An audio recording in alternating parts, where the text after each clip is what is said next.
우리는 부분적으로 알고 부분적으로 예언하니 온전한 것이 올 때에는 부분적으로 하던 것이 따리라. 이런 말씀을 근거로 신유와 방언이 이제는 끊어졌다고, 초대교회로 끝났다고 해석하는 것이 과연 성경적인 해석일까? 우리가 고민하길 원합니다. 일단 두 가지 큰 진영이 충돌하고 있습니다. 먼저 두 가지 뭐라고 표현해야 될까요? 두 지평이 이렇게 부딪히고 있죠. 하나는 지성주의라는, 이거 굉장히 맹위를 떨치고 있어요. 또 하나는 열광적인 은사주의라고 이야기되어지는, 자, 1990년대 이후로 포스트 모더니즘이 일어났고 또 세속화의 물결 아주 거세게 교회 안으로 유입되었습니다. 우리가 아날로그에서 디지털로 전환되면서 이런 흐름 가운데 전통적인 기독교 가치들이 공격당했고 아주 속수무책으로 이 세속화의 물결 앞에 교회가 서 있는 것이 사실입니다. 교회는 위기를 맞이하고 있습니다. 그런데 흔들리는 교회를 더 흔들 것이냐, 아니면 흔들리는 교회를 끌어안고 더 기도해야 하는가? 하나님 기도의 자리 끊임없이 저와 여러분을 초청하고 있다는 것입니다. 그래서 우리가 이제 다른 교회들 비판하는 것을 이제 좀 그만하고 흔들리는 교회들을 더 흔들지 말고 그 흔들리는 교회들을 끌어안고 기도해야 할 때가 바로 이 마지막 때가 아닌가, 우리가 말씀 앞에 서기를 원합니다. 그런데 두 가지 극단이 있어요. 지성주의라는 극단이 있습니다.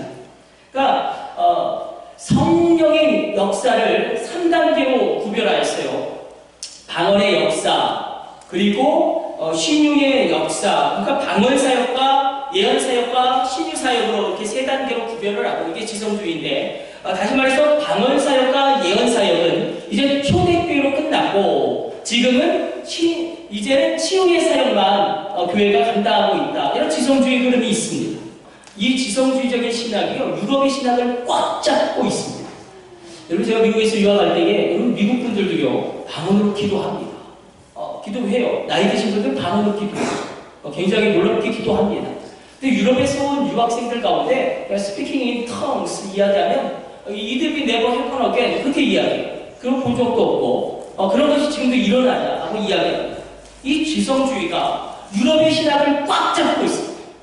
그러니까 성경의 역사를 3단계로 나누고 이제 방언의 사역과 예언의 사역은 이제 그쳤고 이제 이 치유의 사역만 남아있다.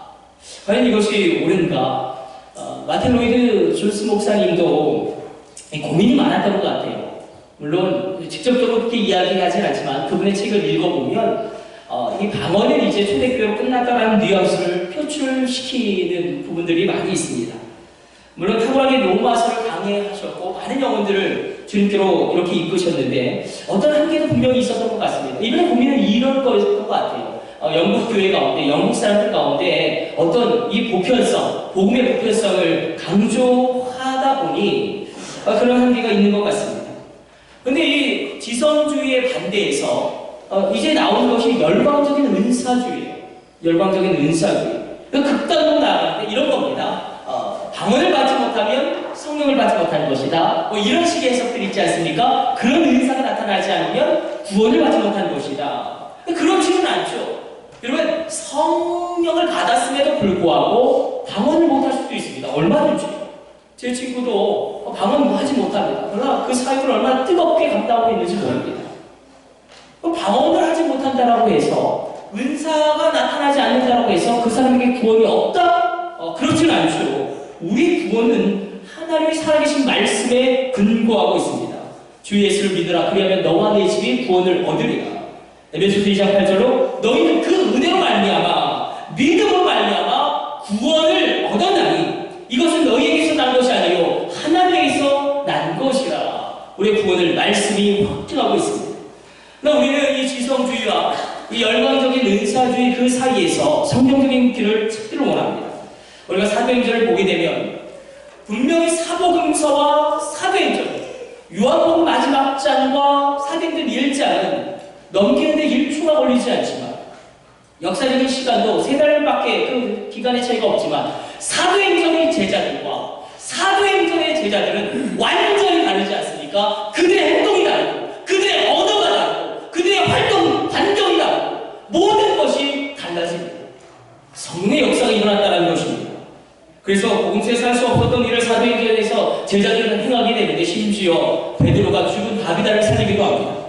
그래서 할 수 없는 것을 생각하게 되는 놀라운 행동적인 변화가 사도행전에서 일어나요. 뿐만 아니라 놀라운 언어적인 변화, 기도적인 변화도 일어나는데, 우리 한번 오늘 본문 사도행전 2장 3절과 4절 우리 한번 넘어가셔서 우리 같이 합독해 보도록 하겠습니다. 우리 같이 3절 4절 합독합니다. 마치 불의 혀처럼 갈라지는 것들이 그들에게 보여 각 사람 위에 하나씩 임하여 있더니 그들이 다 성령의 충만함을 받고 성령이 말하게 하심을 따라 다른 언어들로 말하기를 시작하니라. 자, 성경에서 방언은 두 가지 방언을 이야기하고 있어요. 이 두 단어를 꼭 기억하셔야 돼요. 하나는 외국어 방언, 외국어 방언. 또 하나는 소리 방언. 그러니까 외국어 방언과 소리 방언 두 가지가 성경에서 방언으로 소개되어지고 있고 증언되어지고 있고 정의되어지고 있습니다. 지금 사도행전 2장에서 나오는 방언은 외국어 방언입니까? 소리 방언입니까? 외국어 방언입니다. 그렇죠? 이 제자들이 한 번도 가본 적이 없는 나라들의 말로 기도하기를 시작했다는 것입니다.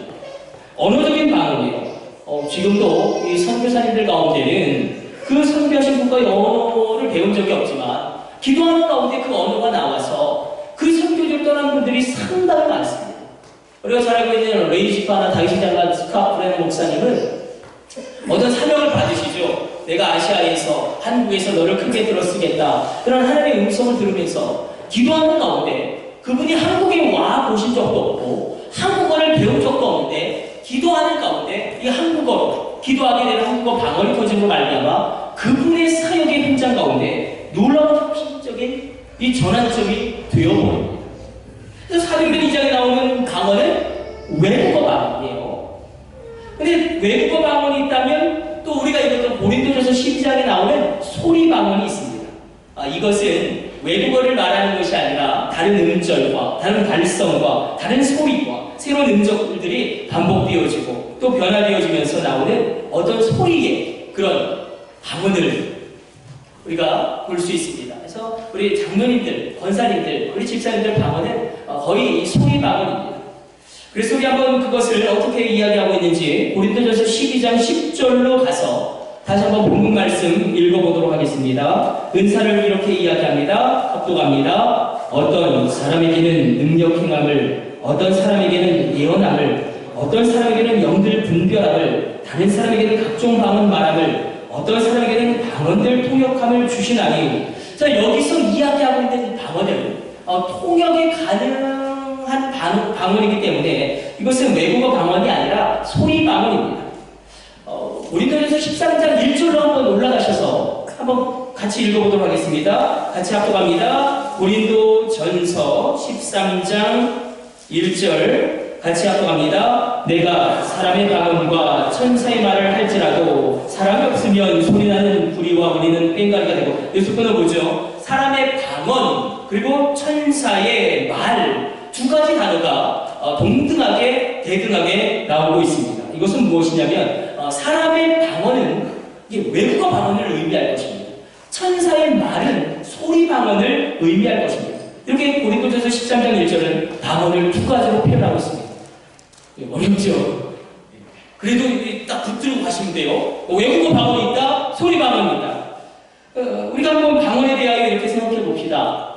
그래도 외국어 방언은 좀 명확하잖아요. 외국어가 나오는 것인데, 근데 소리 방언은 이게 그럴 때가 있습니다. 이게 무의미한 단어가 반복되어진 것 같고 뭔가 좀 이상한 것처럼 느껴질 때가 있습니다. 이재철 목사님이 그런 간증을 하신 것을 들은 적이 있습니다. 자기가 섬기는 교회 가운데 한 늙은 신실한 권사님의 이야기를 이렇게 하십니다. 이 권사님은 무학이에요. 초등학교도 졸업하지 못하고 가방끈이 짧습니다. 근데 어떤 공개적인 모임에서 방언으로 기도하시는데 근데 누군가가 그 권사님에게 이렇게 공격하며 반박합니다. 아니, 방언이라는 것은 결국 들어보니 몇 개의 단어가 반복되는 것인데 결국 몇 개의 단어가 반복되는 게 아니냐. 아니, 그 몇 개의 단어가 반복되는데 거기에 무슨 의미가 있겠으며 거기에 무슨 가치가 있겠느냐. 그러니까 초등학교도 안 나오신 이 무학신 이분은 굉장히 어려운 질문을 받으신 겁니다. 근데 이분의 대답이 굉장히 지혜롭습니다. 뭐라고 대답하시냐면 혹시 전보 쳐보셨습니까? 있습니까? 내가 뚝뚝뚝만 해도 하나님은 다 알아들으십니다. 이건 전보라는 것이 모습 보이지 않습니까? 뚜라는 단어 하나로 뚜뚜뚜뚜뚜 모든 것을 설명하고 뚜라는 단어 하나로 모든 것을 소통하며 모든 것을 우리가 그것을 알 수 있습니다.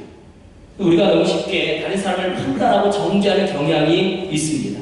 이 방언의 문제도 그렇죠. 다른 사람의 방언을 들을 때 이게 뭐 시원치가 않아요. 렐루야 렐루야만 하기도 하고 무의미한 음절을 반복하는 것 같기도 하고 그냥 헛소리 같은데 그러나 하나님은 다 알아들으실 줄로 믿으시길 축원합니다. 그래서 풍성하게 기도하시고 담대하게 기도하시고 입을 크게 여실 때에 하나님 치우시는 은혜가 있게 될 줄로 믿습니다.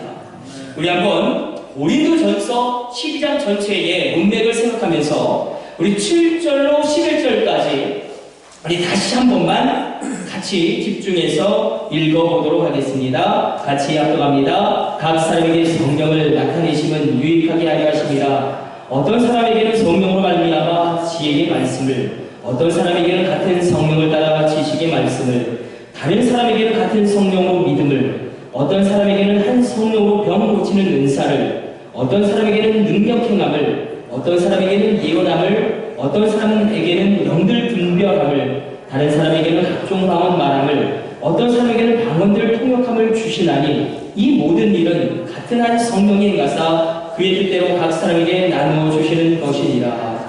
이 신유와 은사를 이야기하고 있습니다. 그런데 이 신유와 은사는 예수님이 이미 복음서에서 이 제자들에게 뿐만 아니라 이 모든 믿는 자들에게 일어날 것임을 약속하신 말씀이 있어요. 그래서 우리가 계속 붙잡고 있는 말씀이 있죠. 기도와 관련하여서 마가복음 16장 17절 18절로 믿는 자들에게 이런 표적이 따르리니 저들이 곧 내 이름으로 귀신을 쫓아내며 새 방언을 말하며 뱀을 집어들이며 무슨 독을 마실지라도 해를 받지 않으며 병든 자에게 손을 얹은 즉 나으리라.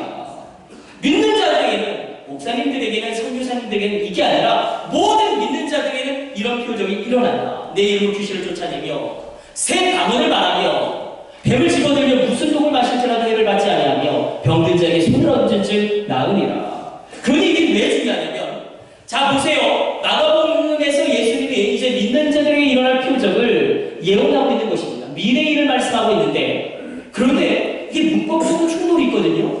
헬라어 현재형을 사용하고 있어요. 미래의 일을 이야기하시는데 헬라어 현재형으로 이야기하고 있습니다. 성경에는 이런 부분들이 참 많아요. 문법으로는 틀린 것 같은데 그렇게 하나님이 기록하게 하셨어요. 이건 무슨 의미가 있냐면, 이 헬라어 현재형은 반복의 의미가 있습니다. 그러니까 이런 표적들이 오고 오는 세대 가운데 이런 표적이 항상 현재적으로 반복해서 일어나는 사건이다라는 것을 주님이 헬라어 현재형을 사용함으로 표현하고 있는 것입니다. 귀신을 쫓아낸다. 한번 이 말씀 한번 살펴보기를 원하죠. 성경에서 이야기하는 귀신은 전설의 고향에서 나온 그런 죽은 혼령이나 이 세상을 떠돌고 있는 그런 원혼 같은 그런 원한을 가진 귀신은 아닙니다. 성경에서는 그런 귀신의 존재를 인정하지는 않습니다. 그럼 이 귀신은 무엇이냐? 조금 복잡하긴 하겠지만 우리가 언제 이것을 깊이 다뤄보겠습니까? 우리 한번 말씀 한번 찾아보도록 하겠습니다. 요한계시록 12장 7절로 9절까지 말씀 보도록 하겠습니다.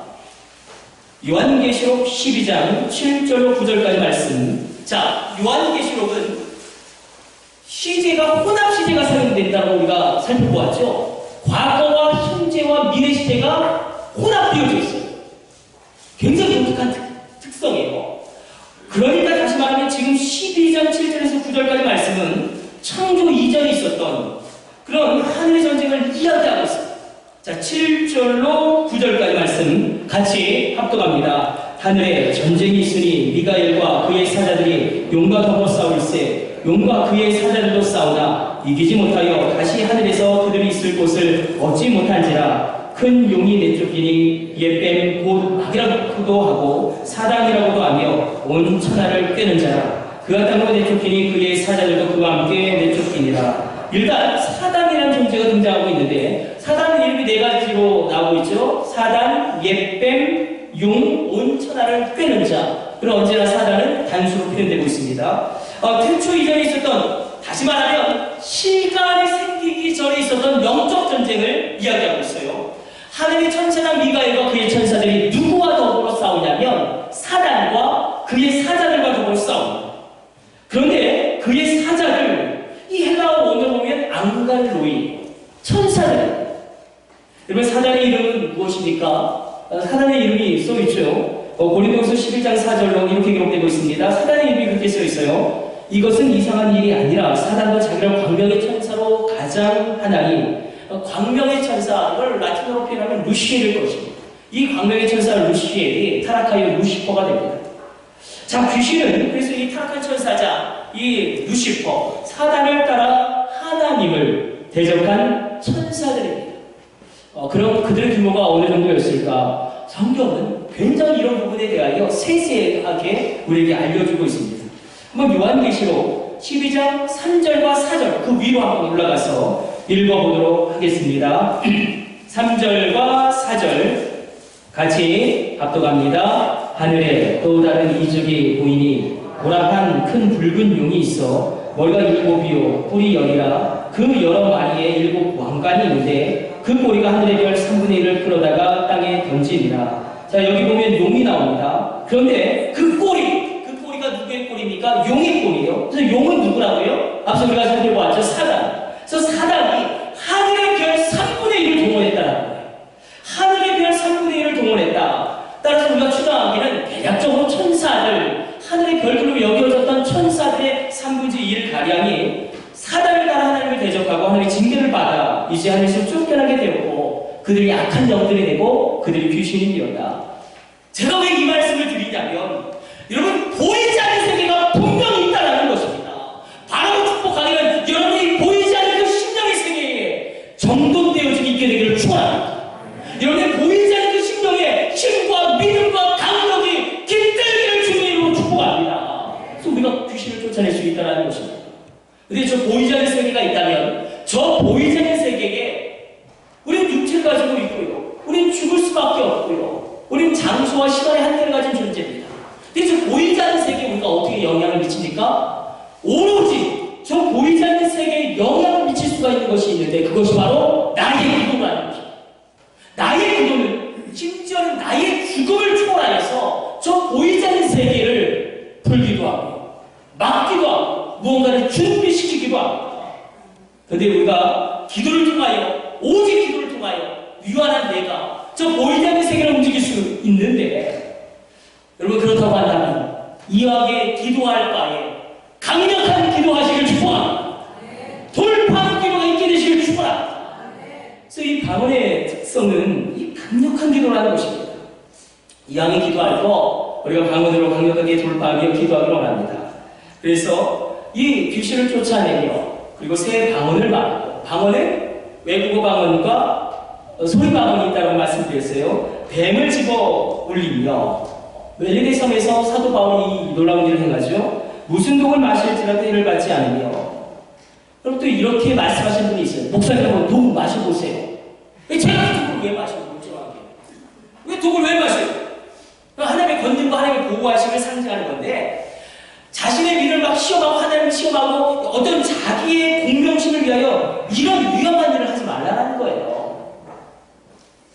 병든 자에게 손을 얹은 즉 나으리라. 제가 질문 드려볼게요. 여러분, 성경에 있다면 일어나는 것이 정상입니까? 일어나지 않는 것이 정상입니까? 성경에 있다면 일어나는 것이 성경적인 것이죠. 더군다나 예수님이 해나온 현재형으로 믿는 자들에게 이런 표적이 따를 것이다 라고 놀라운 일을 말씀하고 있으니 오고 오는 세대 가운데 반복적으로 일어날 일을 그렇게 헬라어 현재형으로 주님이 표현하고 있는 것이 아닙니까? 우리가 이 천사의 말, 이 방언을 우리가 사모하기를 원하고 내가 뭐 짧은 단어로 그렇게 방언 기도하고 있다면 더욱더 성령님을 의지하시기를 축복합니다. 그런데 우리가 외국어 방언이 있고 소리 방언이 있는데 이 소리 방언은 두 가지 형태로 이 방언이 나옵니다. 그러니까 첫 번째는 내가 생각하고 내가 기도하는 것이 다른 언어와 소리와 음절과 형태로 나오는 것이 있어요. 그래서 통변이 있는 것이죠. 두 번째는 내가 생각하지도 않았고 내가 기도하지도 않았는데 막 내 입에서 무언가 방언으로 나오는 것들이 있습니다. 이것이 무엇이냐면 잘 들어보세요. 내 안에 성령님이 나를 위하여 탄식하며 기도하는 그 기도가 내 입술을 통하여 나오는 것이고 놀라운 것이고 어마어마한 것이고 신비한 것이고 나의 미래를 위하여 탄식하며 기도하시는 그 성령님의 간구가 내 입술을 통하여 나오고 그 기도를 내 귀로 내가 듣는 것입니다. 그래서 우리가 이 놀라운 방언 우리가 10월 한 달 우리 금요기도회 때 나와서 부르짖으며 하나님께 간구해 보시지 않겠습니까? 이런 놀라운 은사들을 이야기하고 있어요. 귀신을 쫓아낸다, 새 방언을 말한다, 뱀을 집어든다, 무슨 독을 마실 때도 해를 얻지 않는다, 병든 자에게 손을 얹어주면 나으리라. 여러분들 어떠십니까? 이것들 가운데 한 가지라도 할 수 있다면 그 한 가지라도 하는 것이 좋지 않겠습니까? 이것들 가운데 야 그건 할 수 없는 일이야. 그렇게 그냥 딱 막아두면 그나마 할 수 있는 것도 못하게 되지 않겠습니까?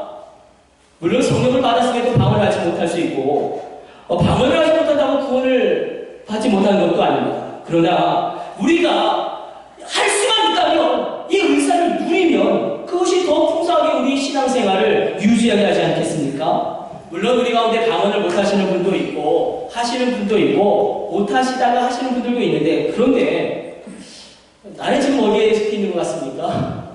그냥 마음으로만 손을 들어 표해 주십시오. 내가 방언을 못한다. 내가 방언을 한다. 내가 방언을 못하다가 있다. 그런데 못하시면 단 한 번이라도 하나님 왜 나는 방언을 못합니까? 이렇게 울부짖으며 하나님께 도전해 본 적이 있느냐 말입니다. 못하신다면 하나님 김권사도 하고 이집사도 하는데 왜 나만 못합니까? 울부짖으며 하나님 앞에 간구해 보신 적이 있으시냐 말입니다. 여러분 내가 하나님께 간절하면 하나님도 나에게 간절하실 줄로 믿습니다. 내가 하나님을 특별히 놓으면 하나님도 나에게 특별하실 줄로 믿습니다. 조금 깊이 들어가서 그럼 왜 방언을 해야 되느냐 중요한 두 가지를 한번 우리가 나눠보고 말씀을 한번 크게 정리해 보려고 합니다. 일단 방언을 받으면 오래 기도할 수 있습니다. 그냥 우리가 기도하면 5분 기도하는 것도 힘듭니다. 사실 기도할 것도 없고 기도할 것도 없고 생각도 안 해요. 근데 방언을 기도하면 30분, 1시간 너끈히 기도할 수 있습니다. 또 다른 사람을 의식하지 않고 기도할 수 있기 때문에 깊은 주님과의 교제에 너무 들어갈 수 있어요. 나의 은밀한 죄를 방언으로 기도할 수도 있고 내가 간구하는 은밀한 것들을 함께 구할 수 있습니다. 그런데 이것들보다 더 방언을 받아야 하는 중요한 이유가 있는데 여러분 방언을 받으면 살아계신 하나님에 대한 확신을 얻게 됩니다. 살아계신 하나님을 만난 직접적인 증거가 방언이기 때문에 그렇습니다. 우리가 원하든 원치 않든 믿든 믿지 않든 간에 영적인 세계는 반드시 존재합니다. 그러므로 하나님을 만나 반드시 죄와 중독의 문제를 해결받으시길 축복합니다. 하나님을 체험함으로 말미암아 반드시 이전과는 새로운 힘을 얻게 되시기를 성부, 성자, 성령의 이름으로 축원합니다. 우리는 이렇게 생각하죠. 이 문제만 해결되면, 이 돈 문제만 해결되면, 남편의 문제, 자녀의 문제만 해결되면 그 문제 때문에 이 모양 이 꼴이야. 그것만 해결되면 잘 살 수 있어. 아니요. 합격한 그날, 문제가 해결된 그날 또 다른 문제를 우리가 만나게 될 것입니다. 반드시 인간은 영적 세계를 먼저 열어야 합니다. 여러분, 영은 육을 통제하고 영은 혼을 장악합니다. 이 보이는 것을 보이지 않는 것에 영향을 받고 지배를 합니다.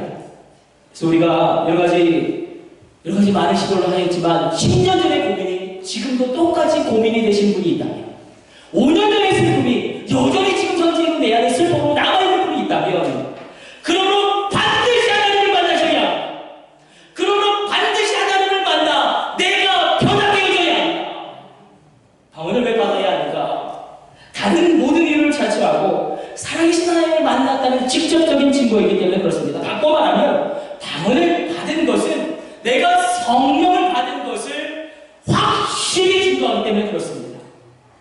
우리가 이렇게 표현되고 있어요. 고린도서 12장 28절 31절까지 잘 들어보세요. 하나님의 교회 중에 몇을 세우셨으니 첫째는 사도요, 둘째는 선지자요, 셋째는 교사요, 그 다음은 능력을 행하는 자요, 그 다음은 병 고치는 은사와 서로 돕는 것과 다스리는 것과 각종 방언을 말하는 것이라. 다 사도겠느냐? 다 선지자겠느냐? 다 능력을 행하겠느냐? 다 방언을 말하겠느냐? 다는 아니라는 거죠. 다 사도가 될 수 없고 다 병 고칠 수 없고 다 방언을 할 수는 없다. 그러나 뭐라고 이야기하냐면 이 말씀의 강조점은 너희는 그러나 더욱더 큰 은사를 사모하라. 그러면 내가 또한 가장 좋은 길을 너희에게 보이리라. 여러분, 지혜의 은사, 믿음의 은사, 가르침의 은사, 이런 종류의 은사들은 나에게 지혜가 있는지 없는지, 나에게 가르침의 은사가 있는지 없는지, 나에게 믿음이 있는지 없는지 뭔가 보호합니다. 그러나 방언은요, 확실해요. 하면 하고 못하면 못하는 거예요. 우리가 더욱더 큰 은사를 사모하길 원합니다. 그래서 우리가 이렇게 말씀 한번 정리해 보려고 합니다. 그렇다면 어떻게 우리가 방언을 받을 수 있을까? 우리가 말씀의 결론을 이제 내리기를 원합니다. 이렇게 방언으로 강력하게 기도하기를 원하신다면 무엇보다도 여러분 사모하셔야 합니다. 너희는 더욱더 큰 은사를 사모하라. 이 사모함은 이번엔 반드시 내 차례다 라는 갈급함입니다. 아리토리 목사님 뭐라고 말씀하십니까? 만약 어떤 사람이 죽음과 같은 갈증을 느낀다면 그의 몸의 모든 세포와 털구멍은 물만을 외칠 것이다. 이것을 영적 세계에 적용하면 그 사람이 영적 성령을 사모하면 그의 온 존재를 성령을 외치게 될 것이며, 정말 그 사람이 영적으로 방언을 사모하면 그의 온 존재가 방언만을 외치게 될 것입니다. 저를 보세요. 우리가 찬양을 할 때도 그냥 대충 따라서 불러주는 찬양이 있죠. 가령 우리가 찬송을 할 때도 이 기쁜 소식을 온 세상 전하세, 이런 게 있고 막 죽을 듯이 그냥 간절함을 좀 세련되진 않지만 막까지 가시는데 이런 거 있잖아요. 이런 거 우리 찬양할 때, 그러면 누가 은사를 받기 쉬울까요? 기도할 때도 거룩하시고 전능하시고 자비하신 하나님, 이 불쌍한 인생들을 주님께 맡깁니다. 주여! 오늘 이 시간 이 문제를 주님 안에서 해결받게 하여 주옵소서. 이게 은사를 받을까요? 우리가 조금 너무 세련되게 신앙생활 하려고 하지 말고 우리가 갈급하고 목마르고 주님 앞에 나아가시기를 축원합니다. 그래서 이렇게 사모할 때 하나님의 은사를 주시고, 또 한 가지는 이 회개할 때, 여러분, 내가 회개할 때 성령님이 가장 강력하게 역사하십니다. 저를 따라서 한번 고백해 봅시다. 내가 회개할 때 성령님이 가장 강력하게 역사하신다. 그렇죠? 이 회개는 힘듭니다. 안 하려는 것을 하려니 그렇고 남이 또 들을까봐 두렵기도 하지만, 결국 내가 변화되려면 내가 회개해야, 결국 나의 자녀가 변화되려면 내가 회개해야. 그래서 우리가 회개해야. 그런데 회개의 방법을 주님은 명확하게 말씀하셨어요. 요한일서 1장 9절로 잘 들어보세요. 집중해서 들어보세요. 만일 우리가 우리 죄를 자백하면, 회개는 자백하듯이 하는 거예요. 그는 미쁘시고 의로우사 우리 죄를 사하시며 우리를 모든 불의에서 깨끗하게 하실 것이요. 여러분, 자백한다는 것은 다른 의미가 아니라 내가 하는 기도 소리를 내 귀가 듣는다는 것입니다. 그래서 꼭 소리를 내서 발성으로 기도하세요. 회개 기도할 때 남이 듣든지 말든지. 그래서 말씀에 찔려 가장 먼저 떠오르는 죄부터 회개해야 한다는 것입니다. 그럼 회개하지 못한다는 것은 내게 엄청난 손해입니다. 회개하지 않으면 내게 능력이 임하지 않고, 여러분, 회개하지 않으면 내가 정말로 하나님을 만날 이유도, 만날 느낌도, 만날 목적도, 만날 의욕도 아무것도 없게 돼요. 그냥저냥 그렇게 우리가 정말로 비참한 서대 크리스천으로 우리 일생을 마감하게 될 것입니다. 그래서 우리가 사모하고 그리고 또한 회개하고 나갈 때에 이 성령의 은사와 방언의 그런 은사가 열리게 됩니다. 마지막으로 한 가지는, 세 번째는, 제가 오늘 말씀을 준비하면서 깜짝 놀랐는데 제가 충격을 받은 말씀이에요. 사도행전 19장 6절로 이렇게 표현되고 있습니다. 바울이 그들에게 안수함에 성령이 그들에게 임하심으로 방언도 하고 예언도 하니 바울이 에베소에서 이 성령세를 알지 못하는 크리스천들에게 안수할 때에 그들에게 성령이 임하고 방언이 임하고 예언이 임합니다. 사실 제가 군대 목회할 때였어요. 가장 큰 게 부담이 되는 게 자꾸 성도님들이 젊은 목사에게 이제 안수받은 그 25살 목사가 뭘 알겠습니까? 자꾸 안수해달라고 그래요. 근데 제가 신학을 지금도 공부하고 있지만 그때는 지성주의에 빠져 있었어요. 지성주의에 빠져 있어서 이렇게 권사님들이 목사님 몸이 안 좋습니다. 안수 기도해 주세요. 그러면 제 속마음으로는 에이 나도 아프면 약 먹는데 그냥 약 드시지. 그리고 제 속마음으로는 뭔가 좀 성숙하지 않은 크리스찬이야. 뭔가 좀 성숙하지 않아. 이런 마음이 있었는데 더 솔직하시면 내가 안수한다고 낫겠어. 사도 바울이랑 베드로쯤은 돼야지. 근데 뭐 어떡하겠어요. 목회 현장 가운데 아프시다고 안수해달라고 그러니까. 근데 제가 굉장히 장점이 하나 있습니다. 그냥 뭐든지 그냥 열심히 합니다. 이왕에 할 거 그냥 세게 하자. 열정적으로 하자. 뜨겁게 하자. 강렬하게. 막 그래서 막 팍팍 누르면서 여기서 안 하면 또 어디서 하겠냐. 그래서 막 주여 하나님 이 귀한 딸 존귀한 딸이 지금 질병으로 신음하고 있습니다. 예수의 피에 모형이 세포세포 흘러들어가게 하여 주옵소서. 장기와 장기를 지배하게 하여 주옵소서. 모든 관절과 관절에 놀랍게 주의 역사를 일으켜 주옵소서. 믿습니다. 믿지 않으면서 그냥 세게 했어요. 이 권사님 낯으셨을까요? 안 낯으셨을까요? 낯으셨어요. 그래서 제가 두 가지 때문에 깜짝 놀랐어요. 첫 번째는 뭔가 내 안에 있구나. 두 번째는 많은 크리스천들이 그 안에 엄청난 능력이 있음을 모르고 살아가는 것은 아니냐. 그러면 옆 사람이랑 이렇게 인사해 봅시다. 전 목사도 되었다. 그냥 인사해 이렇게 그러니까 그때 20년 이거 15년 전 옛날 상태로. 자, 그 옆 사람 인사해 봅시다. 전 목사도 되었다. 당신도 됩니다. 핵심을 잡으셔야 돼요. 여러분 사실 우리 장로님들, 우리 권사님들, 우리 집사님들 저보다 인격적으로 신앙적으로 훨씬 탁월하신 분들이 많습니다. 그런데 우리가 혹시 그 안에 엄청난 능력이 있는데 그것을 혹시 모르고 살아가는 것은 아닌가? 그럼 믿음으로 고백해봅시다. 내 안에 무언가 있다. 무언가 있다. 여러분 말씀 정리하려고 합니다. 방언을 못 받았다고 성령을 못 받은 것도 아니고 방언을 못 받는다고 해서 구원이 취소되는 것도 아니지만 그러나 이왕에 기도할 바에 강력하게 돌파하는 방언으로 기도하시길 축복하며 무엇보다 여러분 심령 안에 강력한 것이 있지 않습니까? 여러분 안에 있는 그 강력함이 불로 방언으로 은사로 터져 나오시기를 성부 성자 성령의 이름으로 축원합니다. 우리 기도하겠습니다. 하나님